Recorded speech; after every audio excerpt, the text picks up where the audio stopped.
அனைவருக்கும் வணக்கம்.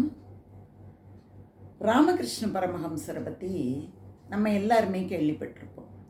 கடவுளை கண்ணால் கண்டவர்.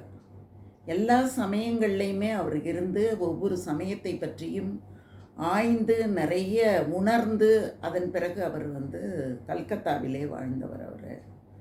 அவருக்கு நிறைய சீடர்கள் இருந்தாங்க, துறவிகள் இருந்தாங்க, இளைஞர்கள் இருந்தாங்க, குடும்பஸ்தர்கள் இருந்தாங்க. இந்த மாதிரி அவருக்கு ஏராளமான சீடர்கள் இருந்தாங்க. அதில் கிரீஷ் சந்திரகோஷ் அப்படின்னு ஒருத்தர் இருந்தார். அவர் என்ன பண்ணுவார்னா, நாடகம்லாம் போடுவார், பாட்டெல்லாம் பாடுவார், எல்லாமே செய்வார் அவர். அப்படிப்பட்ட அந்த மனிதர் என்ன பண்ணுறாரு அப்படின்னா, நல்லா குடிப்பார், கண்டதையெல்லாம் பேசுவார், இப்படியும் இருக்கார் அவர். அதோட நேராக ராமகிருஷ்ண பரமஹம்சரை பார்ப்பார். பார்த்துட்டு அவரை திட்டுவார், கண்டபடி திட்டுவார். ஆனால் எதுக்குமே ராமகிருஷ்ண பரமஹம்சர் ஒன்றுமே சொல்ல மாட்டார்.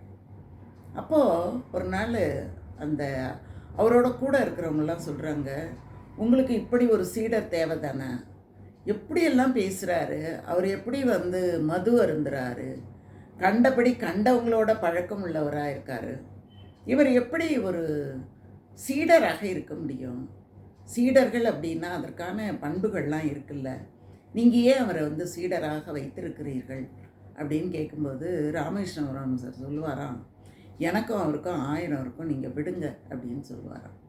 என்னென்னா, ராமகிருஷ்ண பரமஹம்சருக்கு தெரியும், அவரோட அந்த கிரீஷ் இருக்காரு, அவரோட ஆழ் மனதுக்குள்ளே ஆன்மீக நெருப்பு ஒன்று எரிந்து கொண்டு இருக்கிறது.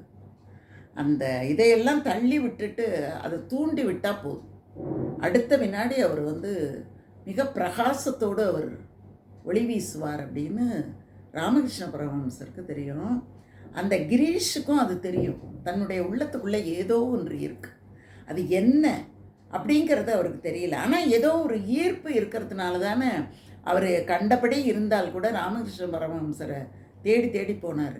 அப்போ அவரிடத்துல ஏதோ ஒரு ஈர்ப்பு இருக்கிறது, நம்மக்கிட்ட ராமகிருஷ்ண பரமஹம்சரிடம் அடைய வேண்டிய ஏதோ ஒன்று இருக்கிறது அப்படின்னு அவர் நினச்சிக்கிட்டு ஒரு நாள் ராமகிருஷ்ண பரமஹம்சரை பார்த்துட்டு கேட்டார், உங்களை தேடி எத்தனையோ பேர் வராங்க, நீங்கள் என்ன பண்ணுறீங்க, எல்லாரையும் யோகிகளாக மாற்றுறீங்க, துறவிகளாக மாற்றுறீங்க, நல்லவர்களாக மாற்றுறீங்க, எவ்வளவோ அற்புதங்களை நீங்கள் நிகழ்த்துறீங்க, ஆனால் நான் உங்களோட கூடவே இருக்கனே, என்னோடய வாழ்க்கையில் மட்டும் ஏன் எந்த மாற்றமும் நிகழவே இல்லை அப்படின்னு கேட்குறார்.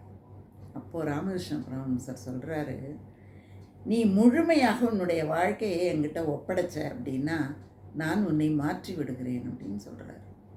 அவர் சொல்கிறார், ஒப்படைச்சிட்ட வச்சுக்கோ அப்படிங்கிறார். இப்படியெல்லாம் நீ சொன்னீன்னா அப்புறம் பிறகு ரொம்ப கஷ்டப்பட வேண்டி வரும், அதனால் நீ நல்லா யோசிச்சுக்கோ, நிஜமாவே நீ உன்னுடைய வாழ்க்கையை என்னிடத்திலே ஒப்படைக்கிறாயா அப்படிங்கிறத புரிந்து கொண்டு கொடு அப்படின்னு சொல்கிறார். அதே மாதிரி அவர் என்ன பண்ணுறாரு, முழுமையாக நான் யோசிச்சுட்டேன், என்னுடைய வாழ்க்கையை உன்னிடத்தில் நான் ஒப்படைச்சிட்றேன் அப்படிங்கிறாரு. திரும்பவும் ராமகிருஷ்ண பரமஹம்சர் கேட்குறாரு, நாளைக்கு ஏதாவது பிரச்சனையில் மாட்டிக்கக்கூடாது, என்கிட்ட ஒப்படைச்ச பிறகு அப்புறம் எதுவும் சரியில்லைன்னு சொல்லக்கூடாது, ஒப்படைச்சா ஒப்படைச்சது தான், யோசிச்சுக்கோ அப்படிங்கிறார். இல்லை, நான் அதுக்கப்புறம் எதுவுமே பண்ணலை, நான் முழுசாக ஒப்படைச்சிட்டேன், என் மீது இருக்கக்கூடிய முழு கட்டுப்பாட்டையும் உங்களிடத்திலே நான் விட்டுவிட்டேன் அப்படின்னு முழுமையாக தன்னை ராமகிருஷ்ண பரமஹம்சரிடம் சரணாக கொடுத்து விடுகிறார். அவர் தான் எனக்கு எல்லாமே, அதுக்கு மேலே எனக்கு யோசிக்கிறதுக்கோ பேசுகிறதுக்கோ எதுவுமே கிடையாது, எல்லாம் அவர் தான் அப்படின்னு கொடுத்துட்றார். கொடுத்த பிறகு என்ன நடக்குது தெரியுங்களா, இந்த கிரீஷ் கையில் மது கோவளையை எடுத்தால் அந்த குவளையில் ராமகிருஷ்ண பரமஹம்சர் இவரோட அந்த குவளையில் இருந்து பார்க்குறார். அவர் எந்தெந்த தீய செயல்களுக்கெல்லாம் போகிறாரோ அந்த இடங்களிலே எல்லாமே ராமகிருஷ்ண பரமஹம்சரை அவர் பார்க்கிறார், அப்படி நிற்கிறார். சித்தர்கள் அப்படி தான் தோன்றுவார்கள், அப்படியே ஒரு உருவமாக கண்ணு முன்னால் நிற்பாங்க.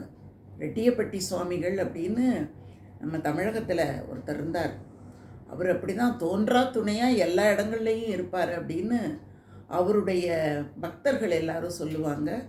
அதை நானும் கேள்விப்பட்டிருக்கேன். அந்த மாதிரி அப்படி ராமகிருஷ்ண பரமஹம்சர் நிற்கும்போது அவரால் எந்த தவறும் செய்ய முடியாமல் முழுக்க முழுக்க ஆன்மீக துறவியாக மாறினாராம் இந்த கிரீஷ் அப்படிங்கிற சொல்லக்கூடியவர்.